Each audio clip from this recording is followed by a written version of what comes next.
కల్తీ నెయ్యి వైసీపీ నేతల గొంతుకి అడ్డం పడుతుంది. వాళ్ళ నాలుకలు మడత పడుతున్నాయి. బూతులు తన్నుకొస్తున్నాయి. మాజీ మంత్రులు పేర్ని నాని, జోగి రమేష్, ముఖ్యమంత్రి చంద్రబాబు, ఉప ముఖ్యమంత్రి పవన్ కళ్యాణ్లను టార్గెట్ చేసుకుని భూతు పురాణం విప్పారు. వీళ్ళకంటే నేనేం తక్కువ అనుకున్నారేమో. మరో మాజీ మంత్రి అంబటి రాంబాబు కూడా నోటికి పని చెప్పారు. సీఎం చంద్రబాబుని అసభ్యంగా దూషించారు. తిరుమల లడ్డు ప్రసాదంలో కల్తీ నెయ్యి ఇష్యూ బయటకు వచ్చాకే వైసీపీ నేతల నాలుక మడతేసి బూతులు అందుకుంటున్నారు.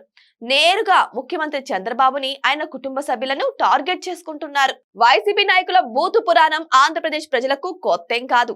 అధికారం పోయిన తర్వాత కూడా బ్లూ బ్యాచ్ నోటి విరేచనాలకు అడ్డుకట్టపడలేదు. కానీ ఇప్పుడు నేరుగా సీఎం, డిప్యూటీ సీఎంలను టార్గెట్ చేస్తున్నారు. బూత్ బ్యాచ్ ని వదిలే ప్రసక్తే లేదని పోలీసులు వాళ్ళ భాషలోనే అర్థమయ్యేలా చెప్పారు. అయినా ఏకంగా ప్రభుత్వ పెద్దలను బూతులు తిట్టడం వెనుక తాడేపల్లి ప్యాలెస్ స్ట్రాటజీ ఉందని విశ్లేషకులు భావిస్తున్నారు. కల్తీ నెయ్యి కేసు రాష్ట్రంలో పెద్ద రాజకీయ దుమారాన్నే లేపింది. ఇక లిటరల్ గా ప్యాలెస్ లో భూకంపం తీసుకొచ్చింది. ఈ పొలిటికల్ సునామీ నుంచి బయటపడే దారి కనుచూపు మేరలో కనిపించడమే లేదు. లేటెస్ట్ గా టీడీపీ క్యాడర్ విధి విధాన కల్తీ నెయ్యి మహాపాపం వివరాలతో ఫ్లెక్సీలు, పోస్టర్లు వేయడం వైసీపీని మరింత ఇరుకున పెట్టింది. కల్తీ నెయ్యి వ్యవహారం నుంచి పబ్లిక్ అటెన్షన్ డైవర్ట్ చేయకపోతే కోలుకోలేని డ్యామేజ్ జరుగుతుందని వైసీపీ పెద్దలకు క్లారిటీ వచ్చింది. అందుకే ముఖ్యమంత్రి చంద్రబాబుపై బూతుల దాడి ప్రారంభించారు. బాబుని బూతులు తిడితే టీడీపీ క్యాడర్ తో పాటు మీడియా మొత్తం కల్తీ నెయ్యి టాపిక్ నుంచి డైవర్ట్ అవుతుందని, డిస్కషన్ బూతు పురాణం వైపు మల్లుతుందని ప్యాలెస్ పెద్దలు ఆశలు పెట్టుకున్నారు.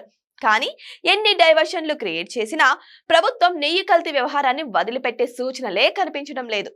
గతంలోలా వైసీపీ స్ట్రాటజీలు, టాక్సిక్ పని చేయడమే లేదు. ఇక ఈ డైవర్షన్ పాలిటిక్స్ సాధారణంగా ప్రజలకు అర్థమైపోతున్నాయి. దేవుడికి అపచారం చేశారనే చెడ్డ పేరు ఎలాగో మూటగట్టుకున్నారు.